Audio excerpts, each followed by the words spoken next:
Hello and welcome to another episode of Allstar Garage. Now this week we're back in the workshop doing this stuff because it's what we do, but we didn't do one last week. If you're an avid regular viewer, you'd know that last week was the footage from this car here at the Dave Vincent meeting at Mildenhall in the XJ40 6-cylinder engine. Had a bit of a race, had a bit of a crash, had a really good day. We're just work-wise and catching up, and we're all still, there's three of us that work for Allstar Hydraulics. We've all got kids, we've all got summer holidays, we've got stuff to do. So I think I had a week off, Squirrel had a week off, Ash, the other lad, then had a week off. Squirrel's off again this week, he's in Benidorm on holiday. With the kids and stuff, it's just trying to jiggle bits about, and now my little one's just started primary school. So now we're in that transition period of like, yeah, let's just drop them off at 8:45 in the morning, but you've got to pick them back up at 12. For 2 weeks, and then you realise you've got to juggle that, me and the missus, and now you can't go to work because you've got to do. Anyway, enough about that. We're back in the shed. We're doing some bits.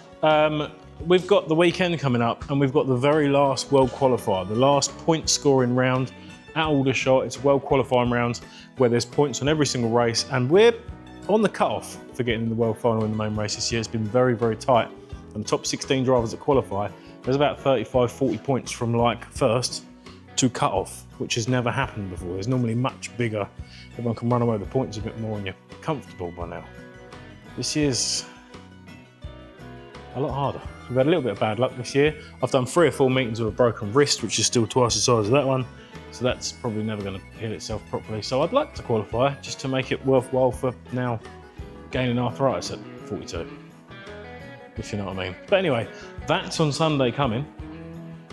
And this kind of pulled out from Mildenhall a lot better than I thought it was ever going to. So we're probably going to take that to King's Lynn on Saturday for the World of Shale. So we're going to go all that to King's Lynn on Saturday, come back, reload. I've only got one prop shaft, remember, so we're going to take off of that one. Put on that one in the early hours and then get about 27 minutes sleep and drive to Aldershot on Sunday for that. Seemed like a good idea in the group chat. Anyway.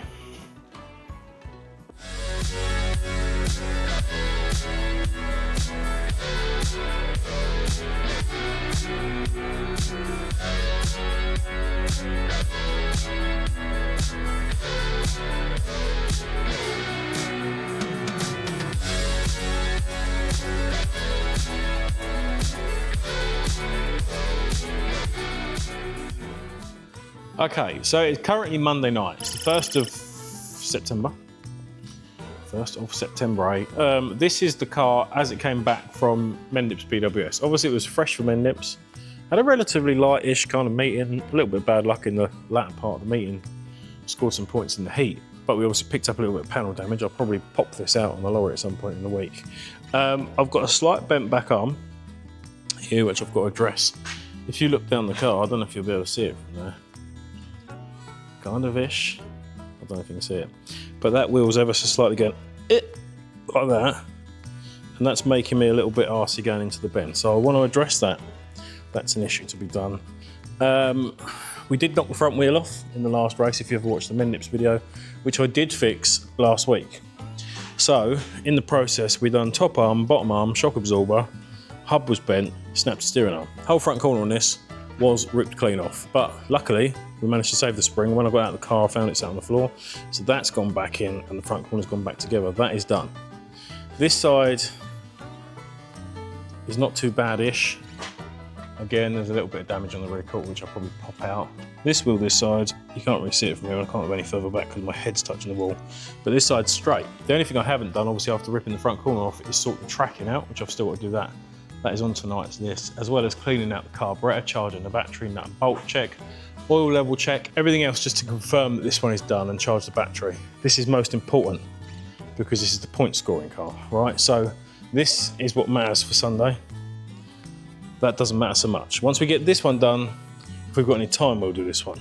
If we don't have time to do this one, this will get stripped out. Now we do have the whiteboard of doom, which we'll come and look at with my really bad left-hand drive handwriting. Clean the carb, yeah, we're going to do that. Tracking, we're going to do that tonight. Wheels and tyres, I need to make up because what I did have spare, what I didn't pop at Mendips, I then took to Mildenhall and popped on the XJ40. So at the minute, I'm really, really short on wheels and tyres, shale tyres. that don't matter so much, and the good ones. So I've got to do wheels and tyres. Charge the battery, yeah, no problem. Pull out, obviously pull the panel work out, I'll do that on the lorry, but that's not going to stop where the wheels need to be. Wheelbase, next in line, just got to measure that. The back arm, which I've just mentioned. Prop shaft is on that, as we touched on the video a couple of weeks ago. I didn't have time to make the prop shaft for that, so I took 3/4 of that one, changed the end on it, put it on that one. If I race Kings Lynn, I need to use the prop shaft, come back, take it off, put it on that, load up and go. That's fine. Check the oil, etc., which we're going to do, and the crutch strap, which is really weird, and you've probably seen me mention it before, but I use a ratchet strap, a little 3/4 size ratchet strap for my crutch strap on my harness. Again, I've only got one made up, and that's on the other car. XJ40, once all that's done, we've got to weld it up because it's split over the rear arch, both sides. I've done one side already. I've got to do the other side, then possibly pull it again. So I'm going to weld it so it's stronger, and then carry on popping it out to make it look better, and then probably weld it up again if it tears. Charge the battery, wheels and tyres, again, following on from what we said over there, tracking and clean carb. So that's not too far away, and it's running and driving.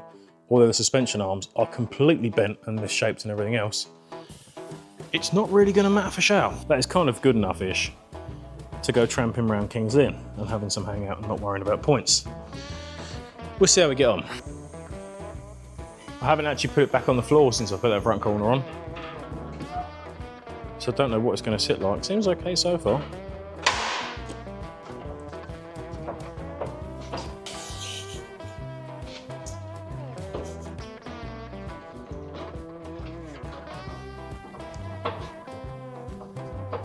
So what I have noticed straight away is they have on the V8 shells, they've got like a, you all right, Joey? What's the matter, mate?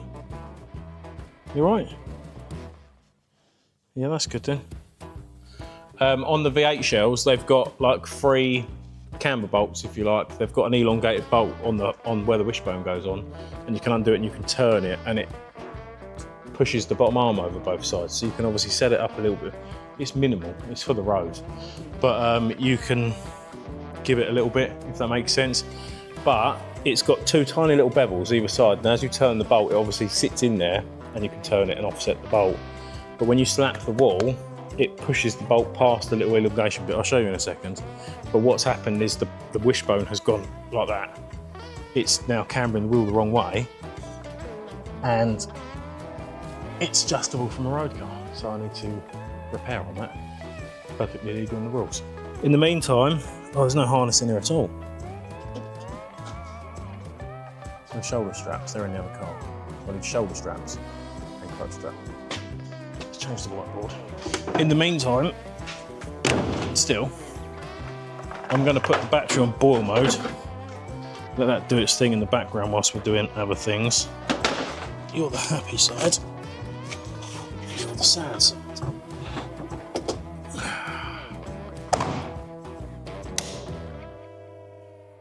Carburation.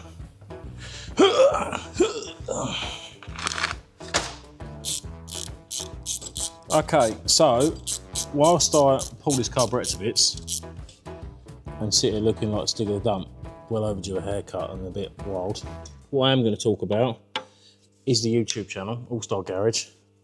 While we're here, obviously, I haven't talked about what I'm about to talk about for a while, and I'm assuming we've probably got a lot more subscribers, a lot more viewers, and a lot more of a platform since then. So I'll kind of half-ish interview myself in the fact that I'll talk about how the channel came about and why it came about and that backstory whilst cleaning the car.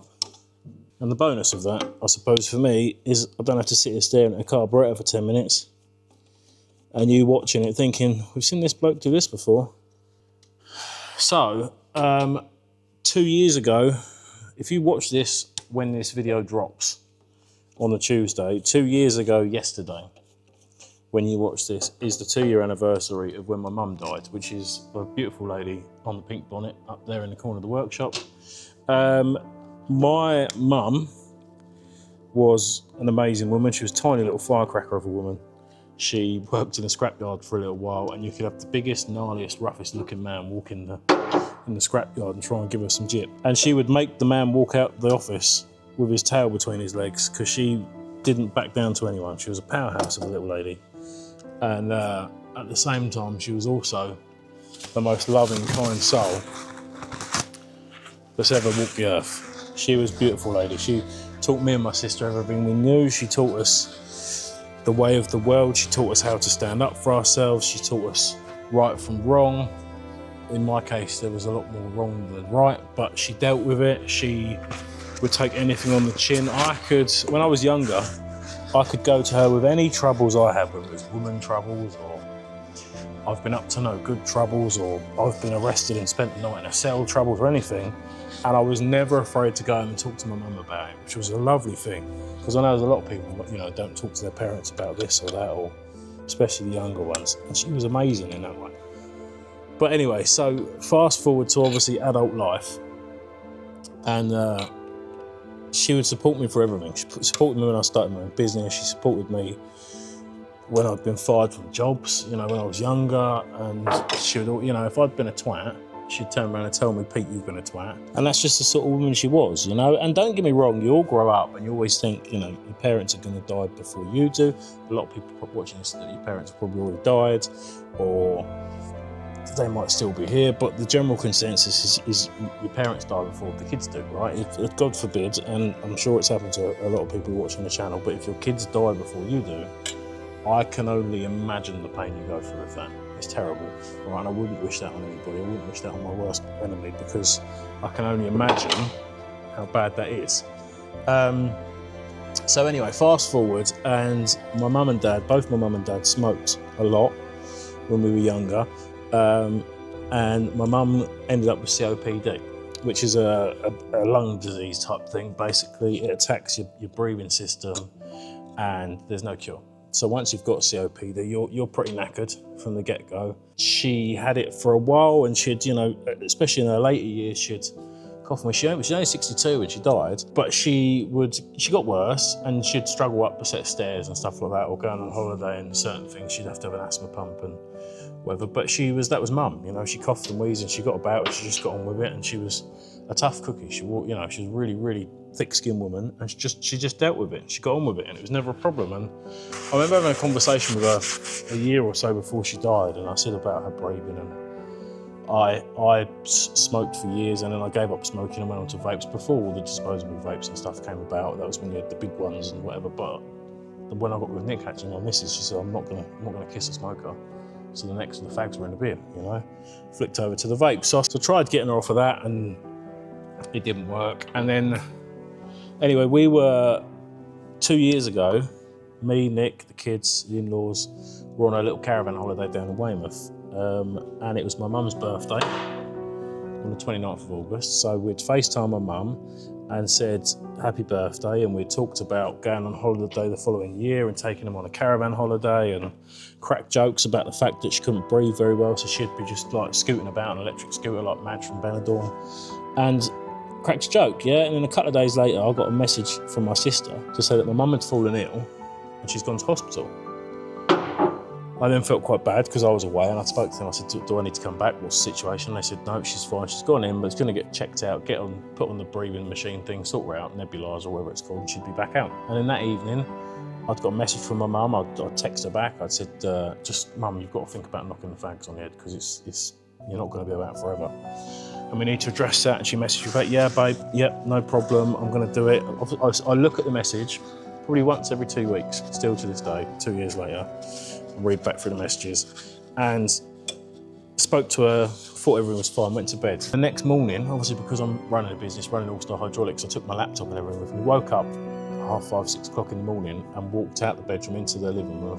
While everyone's still asleep, I do a bit of invoicing, catch up with work, and my phone was on silent, and I got the laptop on my lap, and my phone was next to me, and it lit up at like 5:30, 5:45 in the morning. My dad was ringing me. So I've gone out on the balcony, answered it straight away. And he said that she had taken a turn for the worst, and over the night they'd had to induce her into a coma, and she was in the intensive care wards with tubes and everything in her, and breathing for her and everything else. And it wasn't looking very good. So I spoke to my sister, and I spoke to my dad, and over the course of the next couple of days, we were trying to work out what to do, whether I needed to come back, or if I did, how soon I needed to come back, because obviously we were in the middle of a holiday with the kids. I didn't want to tell the kids at the time, because we didn't know how serious it was or what was going to go on. So I didn't want to have to then rush off and then the kids start asking questions, especially my eldest, because he was obviously fully aware of what's going on. And just sort of tried to work out what we needed to do in the situation and if she was obviously going to get better. My dad and my sister told me just to stay down there for the time being, enjoy it for the kids, make the most of it for the kids, and then we'd deal with it when we got back, because she was in intensive care. She wasn't going anywhere, and they were just going to monitor her. Now, as the next few days transpired, she didn't get any better. And the consultants had sort of sat down with my dad and my sister and said, we've got to kind of think about what's coming next. If she's not better by Sunday, we need to look at doing this, or if she's not better by such and such day, we need to do this. And by that point, then the holiday was done. I went back. I dropped Nick and Bella back at home. I then drove down to Hastings where my son lives with his mum, dropped him back, picked up my sister on the way through, and then went and saw mum. And my sister said to me, like, obviously it's mum, she's there, she's in a bed, but she's got all these tubes and pipes and everything else inside of her. So just be prepared for what you're walking into. I said, yeah, no problem, I'm fine, you know, I'm 30-odd-year-old man, I'm tough, I can take it.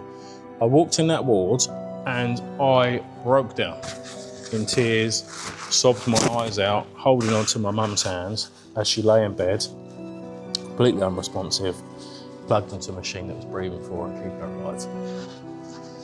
And that was hard. That was a lot to deal with. Sorry, I just stopped then because I thought I'd lost the O-ring out of this idle screw. I haven't. It's just stuck in there at the minute. So yeah, nothing could prepare me for walking into that. I thought I was going to be so tough, and I wasn't. I broke down in floods of tears. I was on my hands and knees by her bedside. It broke me badly to see her like that. And the next 3 or 4 days were followed up by me going down every day with my sister, with my dad, sitting by her bedside, waiting to hear from a consultant, waiting to them tell us that everything was going to be okay. But as time went on, the realisation of it was that it wasn't.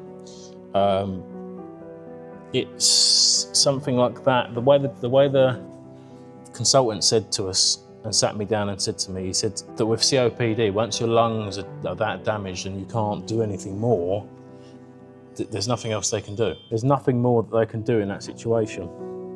And he said the only way they can describe it is that the night she fell ill and she went into hospital, her body had given up. That was it. That was game over. And what they did by putting her in the induced coma is they've technically paused life, basically. They've paused the way the world spins, they've paused everything, and they've supported her, but she's not going to get better. And even if they could get her to a stage where she could then come off the life support, she's only going to then go back into the stage that put her in the life support in the first place. Her lungs aren't going to heal, they're not going to get any better. So even if they can bring her around and bring her out the coma, she then still can't breathe for herself. So there was a lot of strong and, what's the word? Realisation conversation, shall we call it, from the consultant of where we were with mum and the fact that nothing was going to improve, and we had to come to terms with that. We then had to, me and my sister would then drive home and then worry about my dad, because my mum and my dad had been in love for 40 years. They didn't know any different. They lived together, they worked together, they finished work together, they went home together, they sat in each other's company together, they drank wine together, they ate together, everything they did was together. And without my mum, what's my dad going to do? So we then worried about that on top of what was going on with mum. And then they finally came, sat us down and said, we can't do any more. So we need to unplug her, basically. So that was another pill to swallow, that they couldn't physically do anymore, which is, to be fair to the hospital staff, they were brilliant and they did everything that they could do, but it's still not a nice thing to hear. It wasn't as simple as switching the machine off and saying goodbye, because my mum was an organ donor.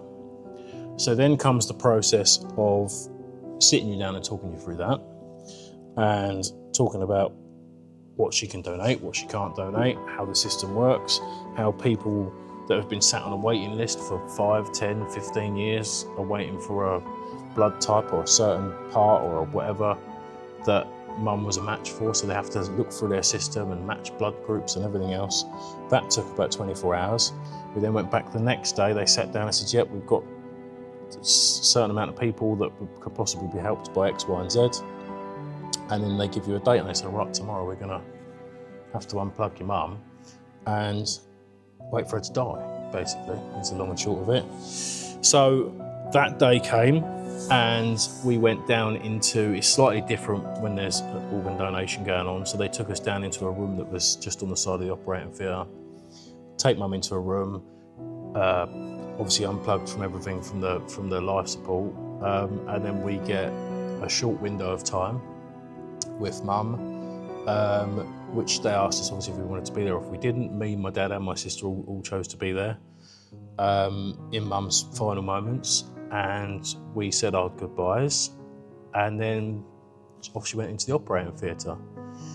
And then what we did find out afterwards is through mum's organ donation is that she actually managed to save the lives of 3 other people with her organs, which were perfect matches. And we've since then found out, we went to an organ donation thing 6 months, 8 months after she died, and we found out that they were successful, and there's people that are alive today because of my mum, which is a massive sense of achievement that she could still save people in her final moments, you know. So busy talking, I put the gasket on for no reason, man. I don't know why I did that. So that was that. Basically, we said our goodbyes, and mum went off into the theatre, and then we had to deal with everything else afterwards. Sitting beside dad and helping out with funeral proceedings and everything else. And that's obviously what followed afterwards.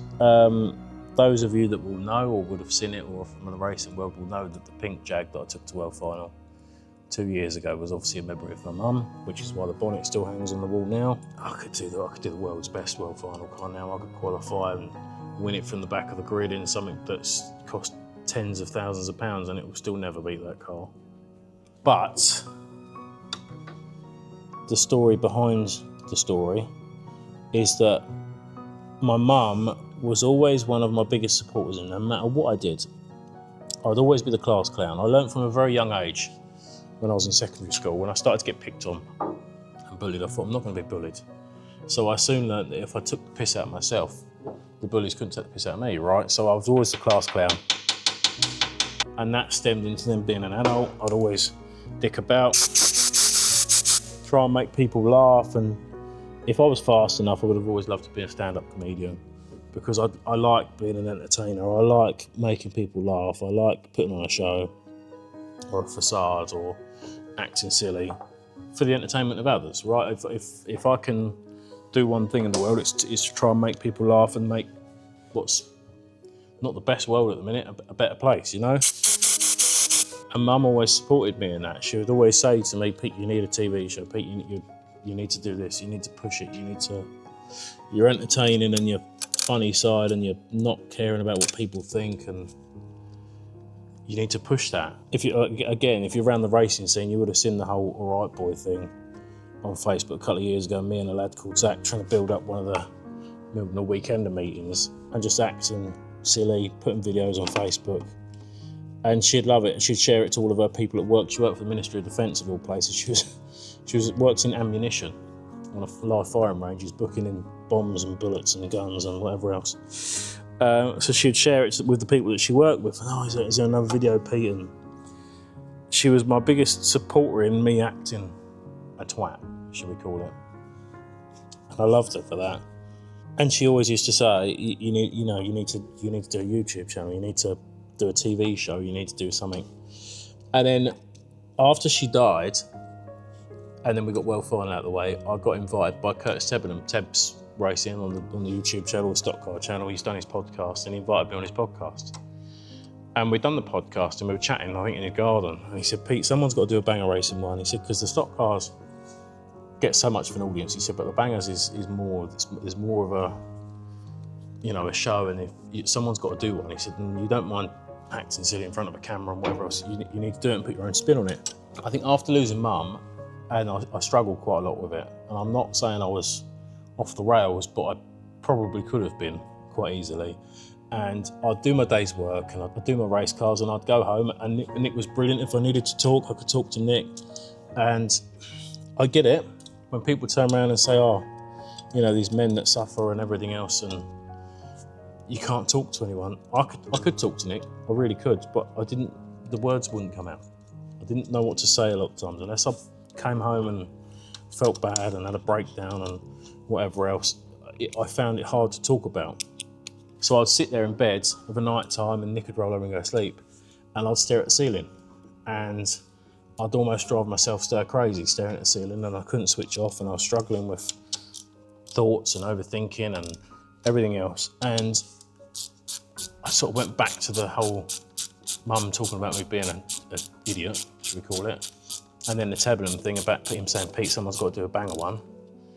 And the idea was born, and I thought, if I can, obviously I'd done a lot of research, and I knew there was a lot of editing and stuff involved, which I would do myself. And I knew that me having another focus, if having a family and a business and racing and everything else wasn't enough, I needed something else to fill that void. So I started doing the YouTube channel and editing it, and I would film and obviously work through the day, still like I do now. And then I would go home, and then I would spend time with the kids, and then I'd spend time with Nick, and we'd get in bed and we'd watch a bit of TV, and then at 10, 11, 12 o'clock at night would come where she'd roll over and go to sleep, and I'd stare at the ceiling.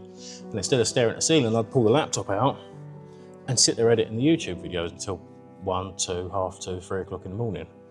Get up for work then again at 6:30 in the morning on 3 hours sleep, and I would be in a better mental state because I've filled that gap than I would have been if I was staring at the ceiling. Does that make sense? It's a bit backwards, but for me it worked. So because of mum passing and me struggling, the YouTube channel was formed. And we've put the carburetor back together. So that was that. But yeah, there we go. It's 2 years since I lost my mum. So I thought I'd talk a little bit about it. It's the first time I've really gone through it all again and spoken about it since the sort of time when she died in the first place. If you skip through that part of the video and you've got absolutely no idea what we're talking about, that's absolutely fine. But that is where the idea of the YouTube channel came from. And that was the story of my mum.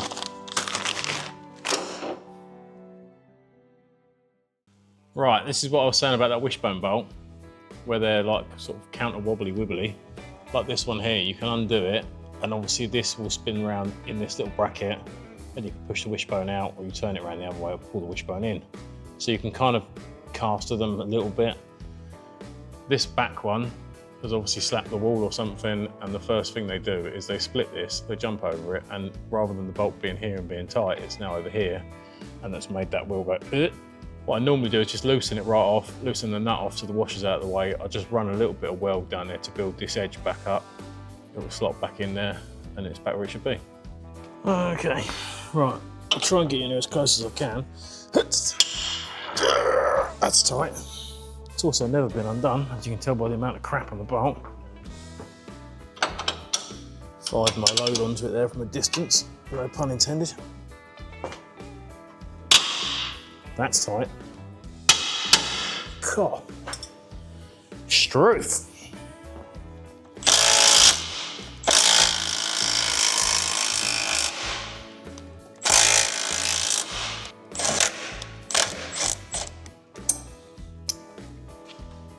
.3/8 gun there, small but mighty. So what it's done is it's turned the washer as well, because the washer's got a keyway on it. And it's turned that, so I've got to get that back round to there because the bolt's got a flat edge on it for that washer. And you can see what it's done to that little bit there, so we can straighten that out.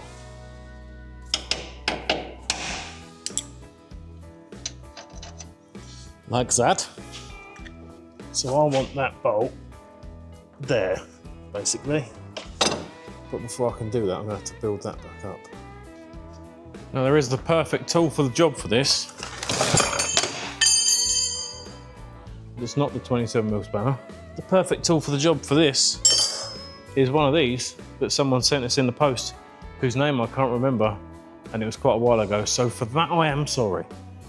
But here it is, man of no name who sent us a nice thing. And it did come with a belt on it, and I've used it, and then I broke the belt, and I keep forgetting to buy new belts.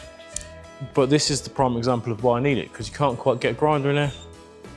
What's the matter? Can't quite get a grinder in there. Fire this bad boy up, bzzz, clean it up, get a weld in there, lovely. I can't do that because I've got my belt. So we're going to resort to the old-fashioned method of scratch it until it shines and then just hope for the best with the welder.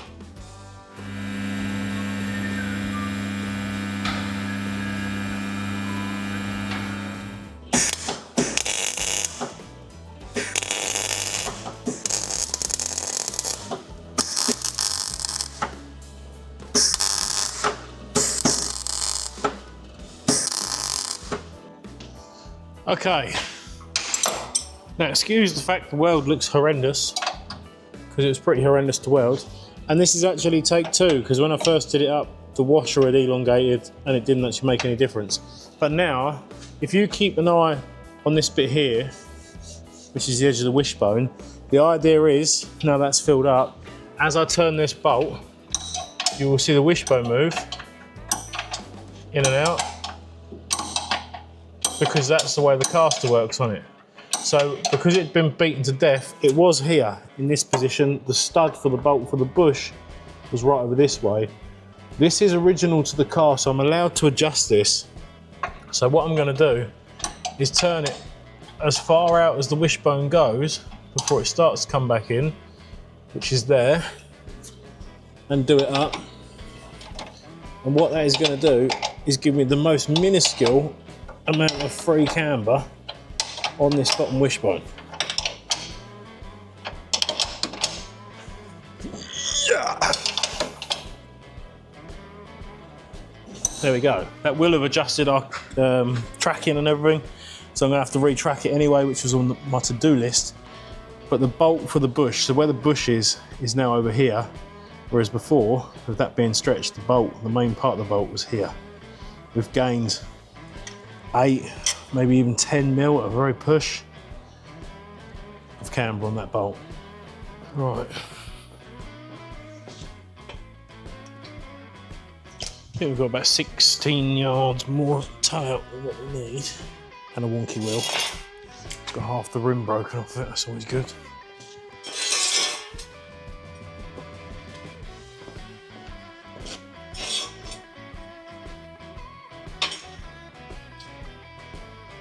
As far away as what I thought.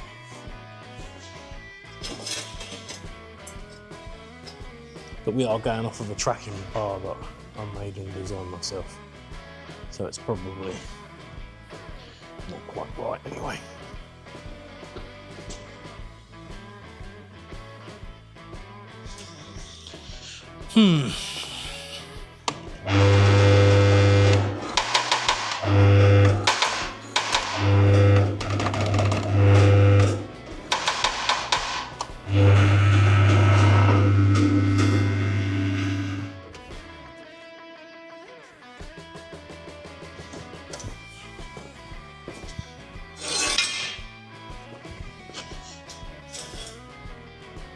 Too much.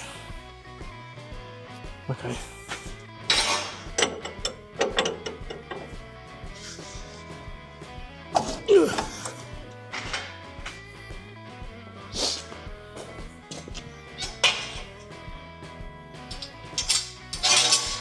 Perfect. It's done. Another job diddlied.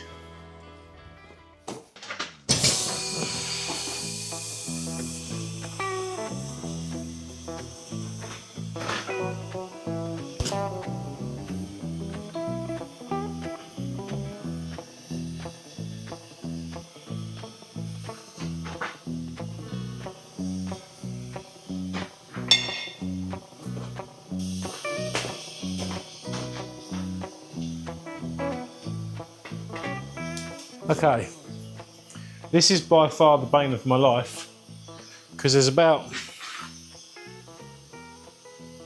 30, 35, 40 wheels and tyres here that are either flat, road car tyres on wheels that need stripping, or buckled wheels, or broken wheels, or wheels off the yank that are sprinter wheels that when one of the vans got a puncture the other week, we didn't have a spare, so we put that on it. and that came back, and there's lots of wheels, and I hate doing it. I'd happily pay someone a day rate just to strip all the wheels. But I popped like 2 at Mendips. I popped about 39 at Mildenhall. So I need to make some up for both days, for Aldershot and for Kings Lynn. And I don't really know what I'm doing with the XJ40, because if I use the same diff that I had at Mildenhall, that's a lower range ratio, that'll probably scream its nuts off around Kings Lynn. So I might have to put that on 16-inch wheels rather than 15-inch wheels. So I might have to find some more 16-inch tyres in the week for that. However, what I do need, and what I have a shortage of at the minute, is 15-inch good tyres for Aldershot. So I'm gonna, that's a bit buffed as well. I'm gonna have to make some up. And I've got loads of wheels to make up, loads of BMW 15-inch wheels, but the centres don't quite, they're too small. So if I make a 15-inch wheel up, it's on a BMW wheel to fit on the Jag, a new one, I then have to die grind the centre out. So I like to try and use the ones I've already got, but I do have an abundance of broken or buckled ones. Adding ones like this, they're going to take all my power and strength and enthusiasm to try and get the tyre off. Although this one is pretty chewed to death. It'll be fine.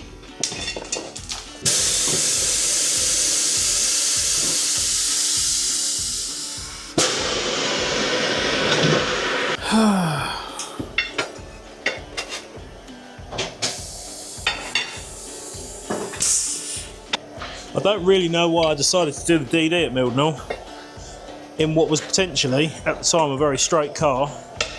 Kind of had a good day and went there with the attitude it was a 1 meeting car, right? So I took it out for the DD, Demolition Derby, if you don't know what DD is. The aim of the game is obviously last man standing. Ended up winning it, which was great, but I did get 4 punctures along the way. These tyres are 45 quid each at best, maybe even 50 quid each. Tubes £8 each, and the wheel, I think 3 of the 4 wheels are knackered as well, so that's like 20, 25, 30 quid a wheel. Just a little bit better than scrap money. For my session of smashing my car up and popping 4 tyres and breaking 2 or 3 wheels, for winning the DD, I got £30. We definitely don't do it for the money. That's for damn certain.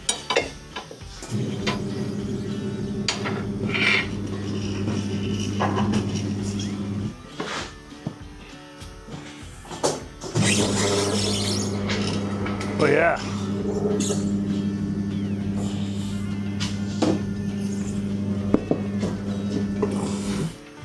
I might better reuse this bad boy. It's coming back into shape. Oh, maybe not. Oh yeah. She's like brand new. Look at that. It's refitted itself.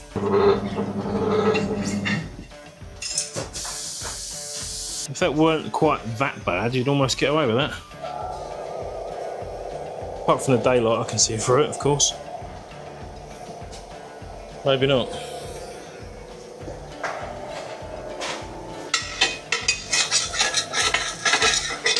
I'm at the stage now where I'm going to have to strip good tyres off of bad wheels. I've got like 2 good ones on buckled wheels here. One's flat. No, that's buckled. 3 good tyres on buckled wheels. Okay, this one was flat. I don't know if it's because I've let it down or if it's gone down of its own accord. So this one can join the pile back there of the let's blow them up and just check they're okay. I tend to do it anyway, to be fair. Even if I strip a good wheel down, I try not to use the same tube straight away in case I pinch it taking it in or out. Just blow them up, put something heavy on them, leave them for a day, see if they go down.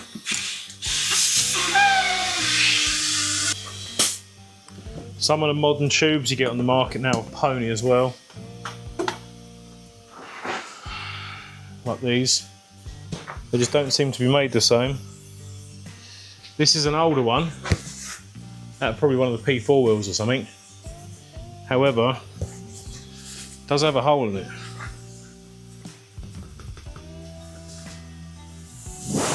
You hear that?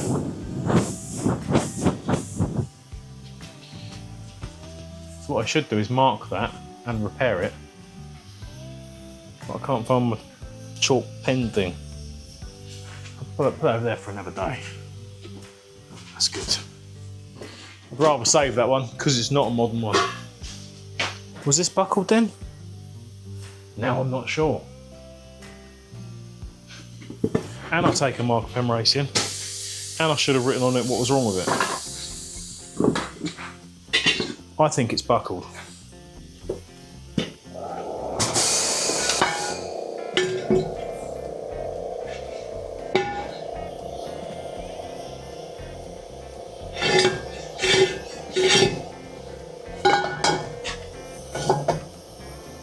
Yeah, it's buckled like.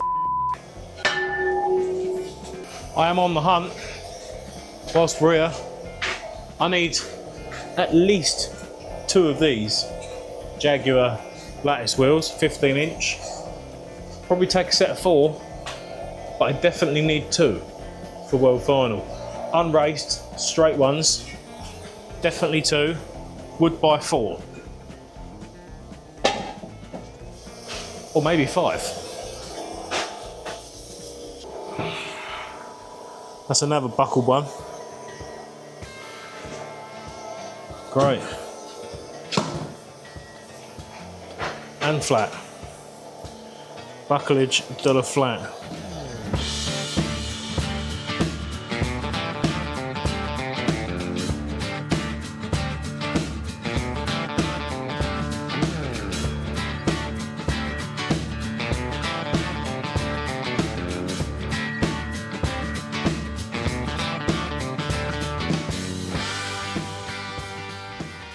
Right, just before I go home, remember me saying about these BMW wheels? The centre was too small. It's on this back edge.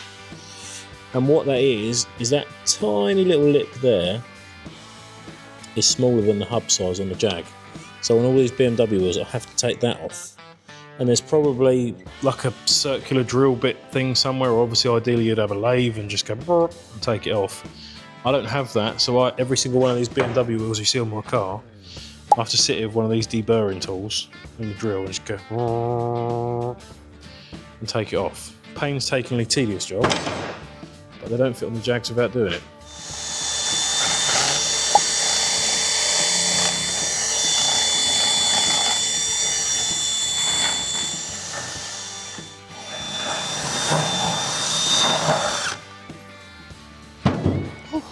There we go. Just like that, it says. Nice. Deburred. Made easier. Only took me 8 minutes on this one with the new deburring tool from ITS Tools they sent me in the post. Normally it takes me about 15 minutes. Half the time. But still, not a very fun job, especially if you've got to do 3, 4, 5 wheels for a car. Not cool. Right, that's it for tonight. I've still got a few wheels to make up, which I'll do in the week, and I'll pull the panel damage out in the week. Apart from that, I've got crutch strap and shoulder straps, which are in the other car. Prop shaft is on the other car. Wheelbase I've got to do when there's one more of us here. Pull out I'll do, wheels and tyres. I'm halfway through. It's nearly done-ish, and it's only Monday, which is a bonus. Because if I can get that finished off tomorrow, but I'm not here for very long, maybe Wednesday, then I can focus on this. Sort that out, which is in a sorry state. If you didn't see the video, all of this was in there, and it's not very happy. It is a bit of a crisp packet, so like one shot, and it's probably going to go back in the back window. I mean, it don't look too bad, but it is soft. I've had to weld extra eyes on it and stuff to try and pull it out because it was all messy. Oh, and I forgot. Well, really reeling off the list, there's currently no front shocks in it at all. I broke both the front shocks and I've run out of shocks until some of them turn up in the post. Okay, right, I'm going home. End of Monday. Good evening. Right, it is, what is today? Wednesday? It's Wednesday night. About 9 o'clock, I think. I did a little bit today, didn't bother filming it because I just didn't. But I did pop the rear quarters out on this, like I said I was going to do. This is as good as done, this car. However, after moving it in and out and pushing it about a little bit, I've discovered that back wheel, I don't know if you can see it, but it's still slightly kicking out. And I'm not happy with it. I did realign it. I elongated the hole in the arm there's a little bolt goes on the bottom of the hub there, and I just elongated the arm, pushed it forward a little bit, welded a washer on it and thought it was good. However, I've since found that I didn't do it enough, or it's still not gooderish. What it's actually done is stretched the hole in the hub. So it's now an oval, I think where I've pulled the wheel about before. And that's going to be hard work to build back up with weld and then get perfect so the bolt sits through it nice. It's not the easiest job in the world. They're like prefabricated hubs, steel hubs to replace the aluminium ones. This is actually what's originally in it. One of these alley hubs, and the ones that are on the car are steel. Basically exactly the same. It's got the bit inside for the wheel bearing and everything else. But where the bolt goes through there, on the steel one, it's ovaled it out. I thought I was doing a quick fix by straightening it, and it hasn't quite, well, you can kind of see it there. It hasn't quite worked, it's still kicking out a bit, right next to Joey's arse cheek. But apart from that, this one is done. I've sort of pulled out the front a little bit, pulled out the rear quarters. Happy with how that's sitting. That's ready to go. So, I've been cracking on with this today. It's very sore on the boot. Obviously, it done the DD, got hit 3 or 4 times on the back, and all this was well up in the window. Very sore. Well, it's sore-ish. I mean, it's not flapping about. It's kind of whatever. Do you know what I mean? I've put a little bit of plate either side, because where I'd put holes in it and pulled the rear quarters out, it was all torn to bits. I've put a little bit there either side just to put a little bit of strength back into the bottom of the pillar. Bottom of the pillar that side was pretty sore as well, so I've put a little bit more plate off the pillar to the rear quarters to make sure that doesn't rip off. Popped the front wings out because they were stuffed in, obviously where I knocked and done 57 steering arms. It's not great. This side's sagged like mad. It's got no shocks on it at the minute because they're both broken. This one's got a bit of a bigger repair, but the pillar was kind of ready to fall off, and I don't fail screwing here in, if I say.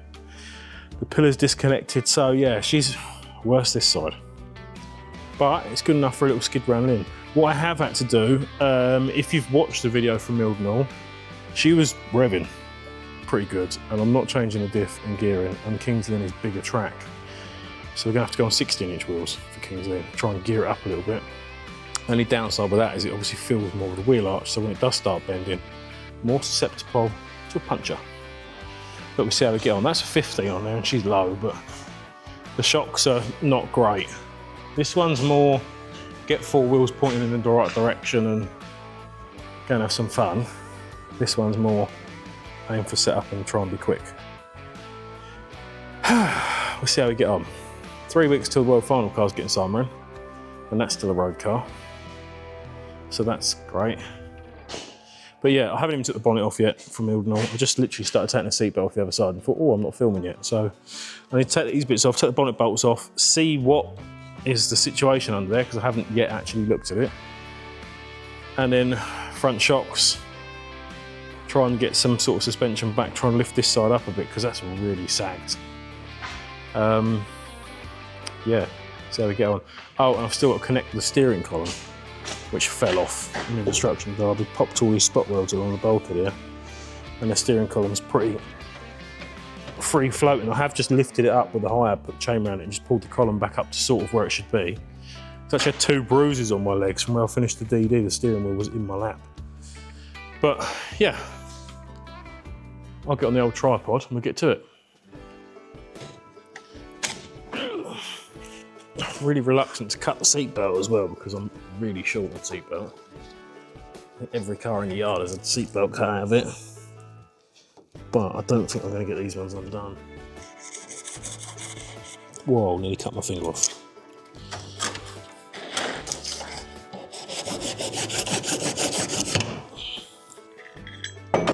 I did notice when I moved it earlier as well, it's down on 5 cylinders.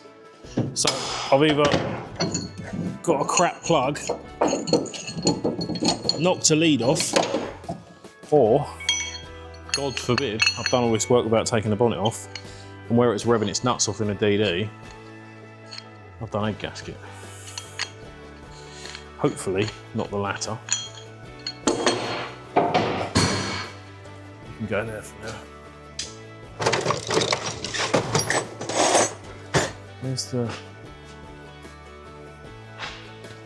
Where's the grips? Hello? Don't know. What'll that do for now? Blue handle grips, where did I put them?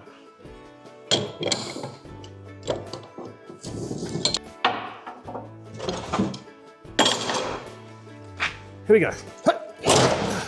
Try again. Here we go.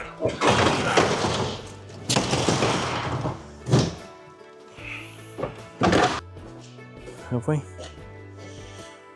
I feel like you might be the culprit. Oh no, maybe not. No, that's still on there. That's still on there. And that, and that, and that. Not sure. Problem is, because it's gone 9 o'clock at night, I can't fire this up to find out now either. Do you remember when we were making the water tank a couple of weeks ago and I put the hole in here for the shock absorber ridge because I said if I break a shock I can't get the top of the shock. That's just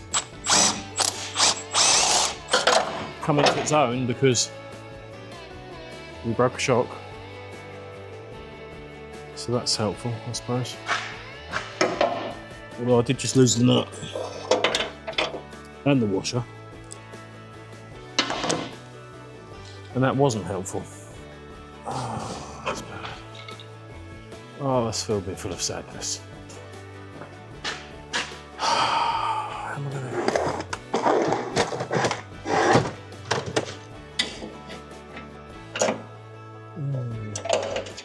Oh no, I've just knocked it further away. Maybe in hindsight, I probably should have made the box a little bit bigger. Washer.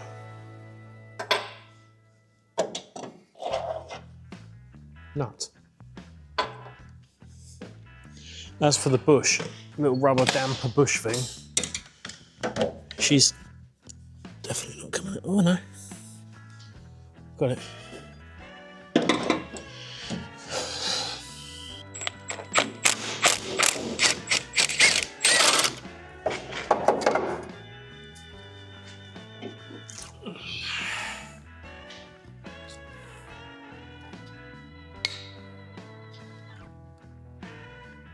What do you reckon?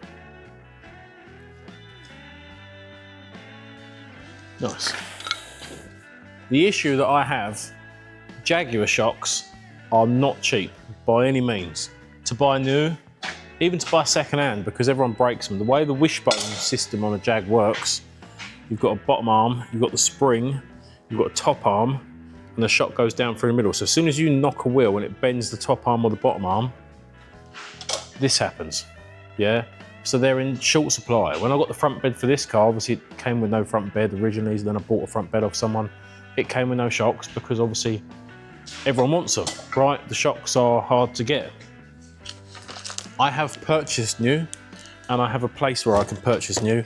They're still not very cheap, but the cheapest ones that I can get, without cutting through the shocks, because I can't find that knife that I had earlier. The cheapest ones I can get are for a V8 Jag. Slightly different, mainly because they're a slightly different length, so I have to adapt the top. But the V8 one has a bush at the bottom. Straight 6 one has a clasp at the bottom. So what I have to then do, it's longer as well. Ah, will it work on this with the extra weight? I don't know. Do I need you? Maybe. Let's put it back on. So what I have to do is carefully, without cutting into the shock, because then it'll explode oil in my face, is cut the bottom of that off, and put that onto there. Kind of works-ish, but it's not perfect. But it's going to work for this. Now what pains me even more is the fact that this is a crashing car. I'm just going to go and smash it up. Probably going to do another pair of front shocks. They're brand new. That's expense. But I've run out of shocks, so I have no choice. Also running out of cutting discs. That's not good. It's okay, for I have found some.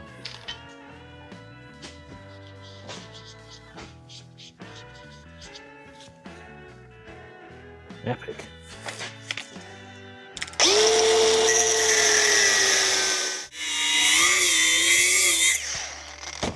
What makes this even more scary is it's dark and I'm wearing sunglasses. Can't actually really see what I'm doing. But I didn't go through the shock. Nearly went through the shock. Nearly went right through the bottom of the shock. See the bit in the middle? That's the shock. That's the weld. The middle bit was nearly explosive. Okay.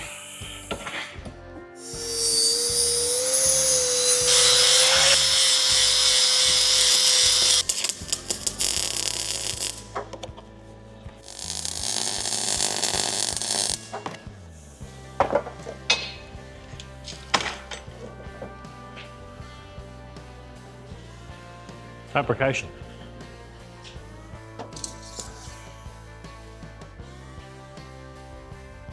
Okay. Right, 2 bits of news. Firstly, we haven't done a head gasket. That all looks pretty nice actually.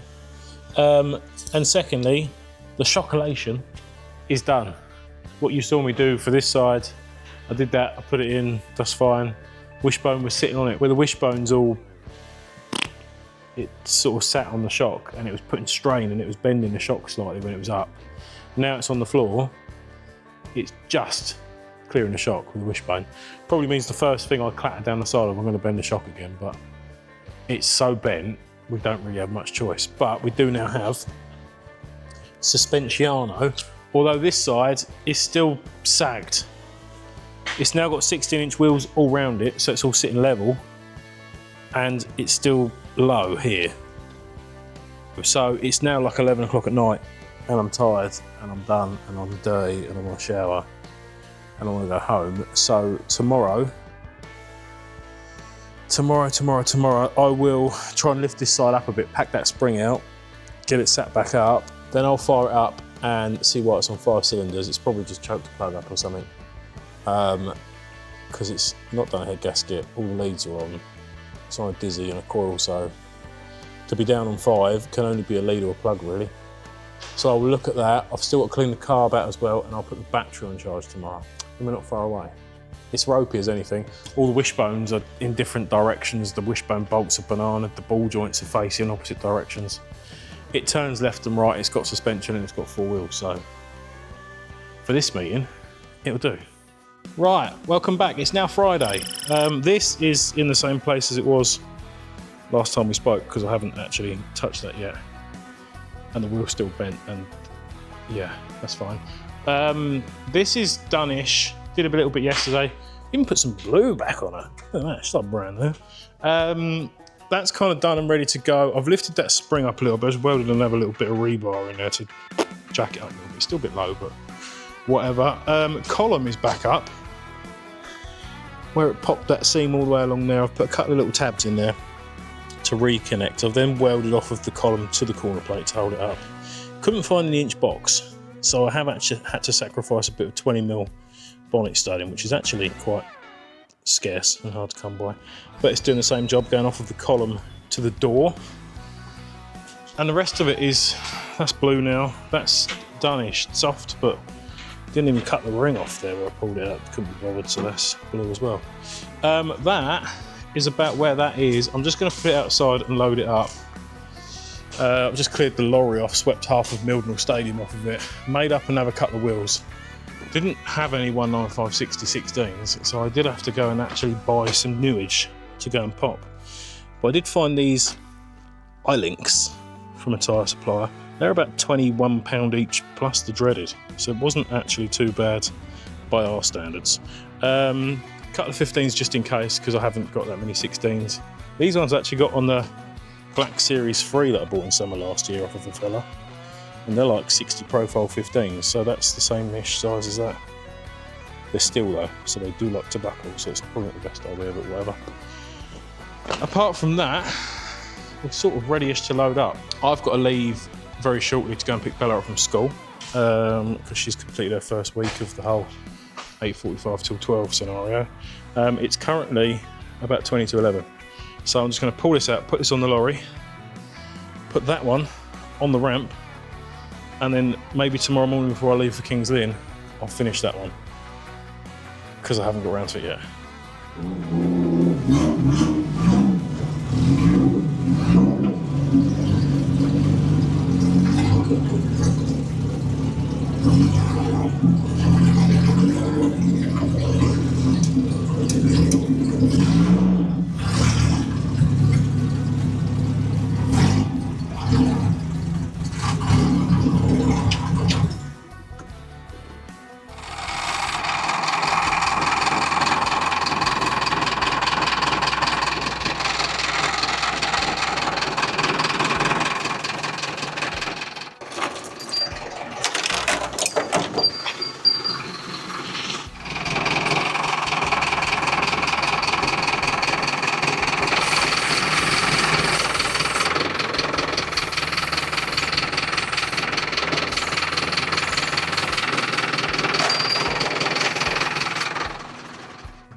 Right, there we go, that is it. That is the footage from this week's episode. Quite a long one in the end, with the story of the stuff in the middle. That's still not done. That's gonna be tomorrow morning's job before I depart for Kings Lynn. I've just run out of time and I've got to shoot. So, thanks for joining us as normal. Hopefully this weekend's as good as it can be. Obviously with Kings Lynn, a bit of a fun meeting on a Saturday, and all the shot, the penultimate. Is penultimate the last one? The ultimate. The finale of the points round and scoring system for our world final. After Sunday, by the time you watch this, we're going to know whether we're in, we're out. Maybe we're not, because they haven't released the points, so we haven't worked it out. I don't know. But regardless, next week, we really must start stripping the world final car. Whether I'm in or not, I'll potentially take a fresh car. So that's where we're at. Please do subscribe if you haven't done so already. That is the biggest thing that you can do to help me with the channel, pushes us in the right direction, up the recommended page and everything else. We've also got Allstar Garage merch.co.uk, where you get t-shirts. Now the weather's about to change. We've got hats, hoodies, body warmers, jackets, cups, stickers, stuff, everything with Allstar Garage written on it. That helps me to make the channel, helps me buy all the bits that I need to do it, cameras, microphones, tripods and all stuff like that. And then kind of makes me feel better about like sitting up till 2:30 this morning, editing the bit of footage that you've just seen from the other day and stuff, and I've still got to finish this and make a thumbnail and whatever. The only other thing we've got is the channel membership. There's a join button. If you go to the actual page itself, there's a join button, you can press that. Charges you a little bit of money, but then you get early access to the videos, you get a discount from the merch store, you get workshop updates that everyone else doesn't get, you get live streams as and when we can do them, and other bits and bobs if you feel like you just can't get enough and you need a little bit more. Right, I'm off skis, school run time. I'll see you next week.